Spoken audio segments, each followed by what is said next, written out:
Cause and effect. It's the question at the heart of most research in the field of medicine.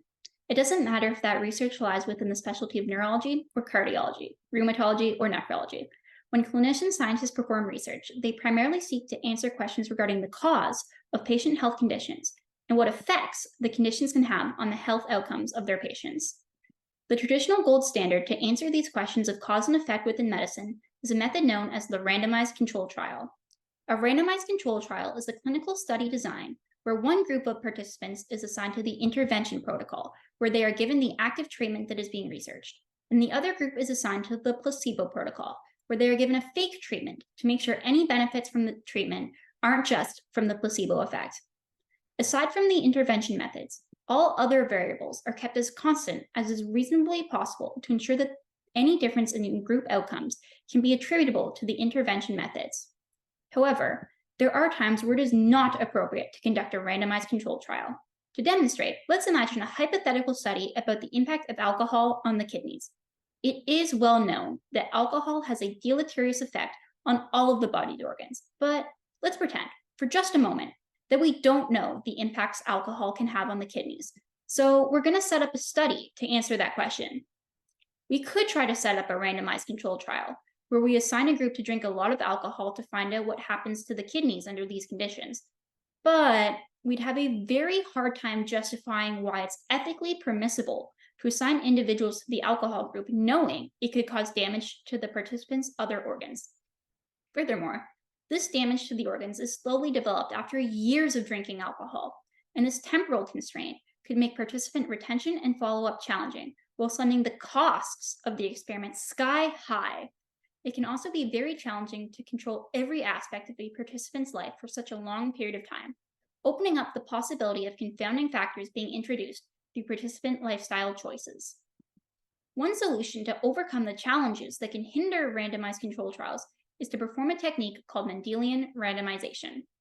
Mendelian randomization is a powerful statistical tool in research that combines the strengths of epidemiology and genetics to answer questions about cause and effect in contexts where it would be impossible to employ the standard method of randomized control trials due to either ethical, financial, or temporal constraints. When using Mendelian randomization, you look at specific genes that are known to be related to different behaviors, physiological variances, or diseases, and use that info to determine how different variables can impact health outcomes. Now, you may be wondering, why go to all that trouble looking at genes? Can't we just look at groups who already drink more versus less alcohol and see what the impact is? Hypothetically, we could, and this method is known as an observational study. However, the issue with observational studies is that they are vulnerable to drawing false conclusions because of confounding factors. To demonstrate, let's go back to our alcohol study, but this time we'll pretend we're running it as an observational study. We could look at one group that has routinely drank more alcohol, and then we would look at another group that has drank less alcohol, and then we would compare kidney functions between the two groups. Maybe we would even find that the less alcohol group has better kidney function. Great! That would seem to prove our hypothesis. So, what's the problem? Well, the problem is that we don't know what other confounding behaviors the individuals performed that could have led to those results. If the alcohol group was drinking more heavily despite knowing it could be bad for them, it's possible that they were also engaging in other activities known to be bad for their health, like smoking or consuming lots of greasy fast foods. On the other hand, if the less alcohol group was purposefully avoiding alcohol because they wanted to stay healthy, it's likely they were engaging in other health-conscious behaviors like eating lots of veggies or exercising regularly. We don't have any way of knowing which activities ultimately resulted in the kidney differences. This is why the randomized control trials provide such good evidence. When we assign random people to random groups and keep everything else constant, we know for sure that it is our intervention that is causing the kidney outcome differences. But Mendelian randomization is just looking at genes, not telling people what behaviors they can and can't participate in. So how do we know that it is avoiding confounding factors? Well, Mendelian randomization uses a genetic theory known as the law of independent assortment, which was first proposed by scientist Gregor Mendel in 1865. Hence why the technique is known as Mendelian randomization.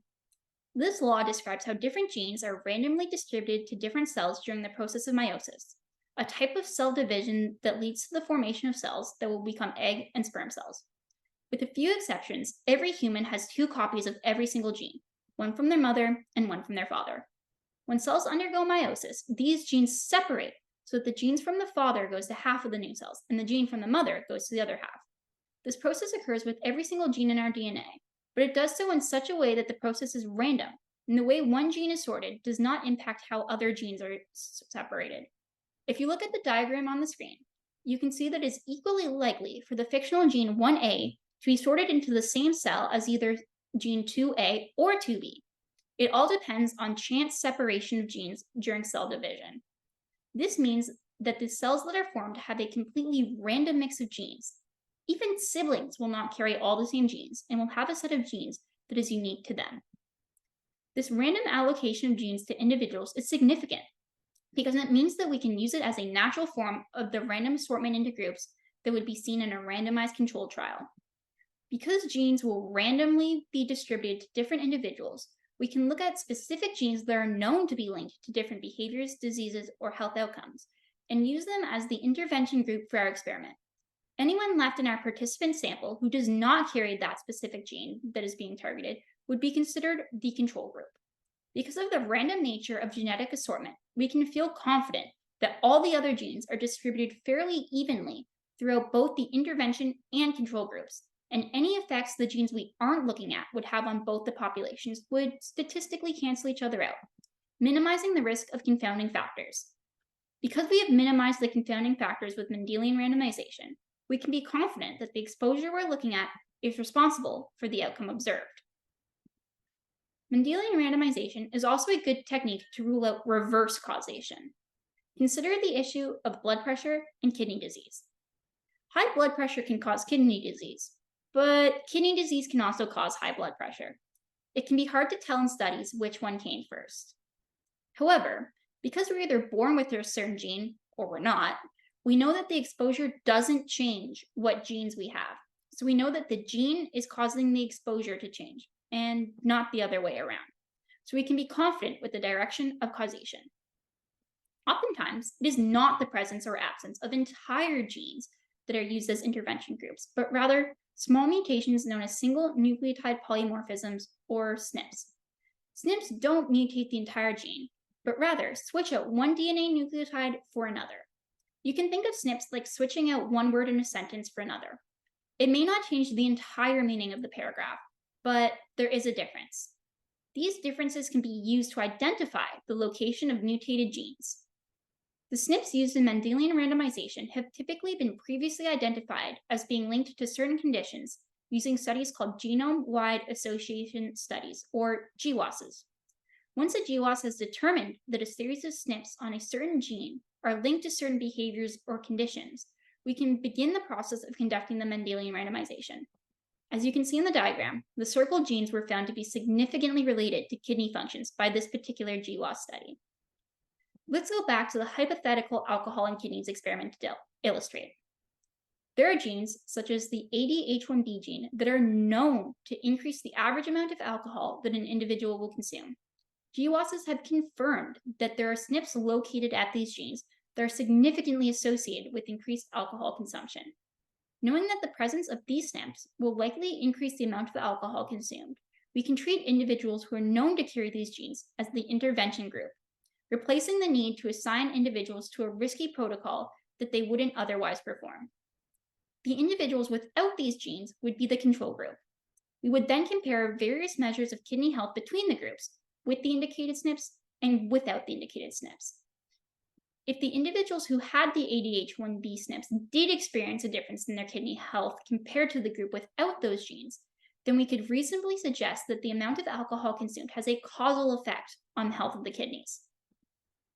It is important to note that Mendelian randomization is not trying to prove that certain SNPs or genes are associated with certain behaviors or conditions.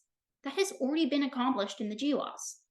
Rather, in Mendelian randomization, the SNPs serve as a tool called an instrumental variable, or IV. An IV is a tool used in epidemiology that allows us to examine the effect of one exposure that is difficult to measure on an outcome by using a third variable that is related to the exposure but is otherwise unrelated to the outcome. So now our alcohol and kidney outcome study example, The exposure would be alcohol consumption, but we're having a hard time directly measuring this because we don't want to force people to drink potentially dangerous levels of alcohol for our study. The outcome is, of course, kidney function and health. Our third variable is the presence of SNPs associated with alcohol consumption. These particular genes are not related to kidney function directly. The only way they may influence kidney health is through the amount of alcohol consumed. By knowing that the IV influences our outcomes only through its relationship to the exposure, we are able to use the IVs to estimate the impact of the exposure on the outcome. So what we are really exploring is the impact of alcohol consumption on the kidney, rather than the impact of SNPs themselves. The SNPs just happen to be a convenient way to estimate exposure levels without putting individuals through an RCT. So hopefully by now, Mendelian randomization is looking like a really appealing research method, and you're starting to get really inspired by all the research questions you can answer with this technique. Before you jump straight into it, there are 3 assumptions of instrumental variables that you have to make sure are satisfied first. Believe it or not, we've already talked about all the assumptions. It's just helpful to put them into rules to stress their importance. The first assumption that needs to be satisfied is the relevance assumption, which states that the instrumental variable must have a strong causal effect on the exposure.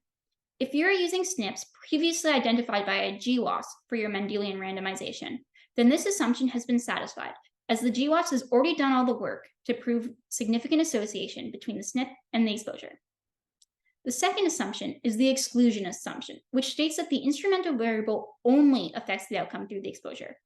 This assumption is harder to prove definitively because, well, you can't know what you don't know.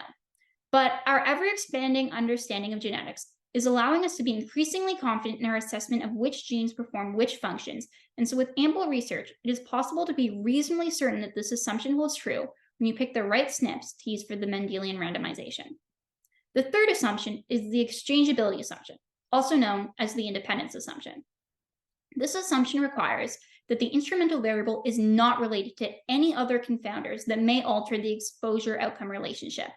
For example, let's return to our previously explored confounder where alcohol consumption and fast food consumption increase simultaneously. We would want to make sure that the SNPs we choose only influence alcohol consumption and not fast food consumption.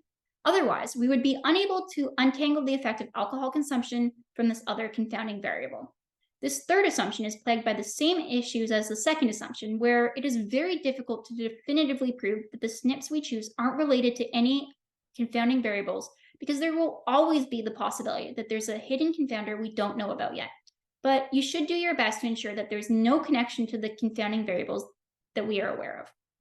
Once the researcher has made sure that these assumptions are valid, then they're good to go and can begin the Mendelian randomization study. This brings us to the end of our crash course on Mendelian randomization. Hopefully, you've taken away the big idea behind Mendelian randomization and feel confident that you understood the rationale behind this method.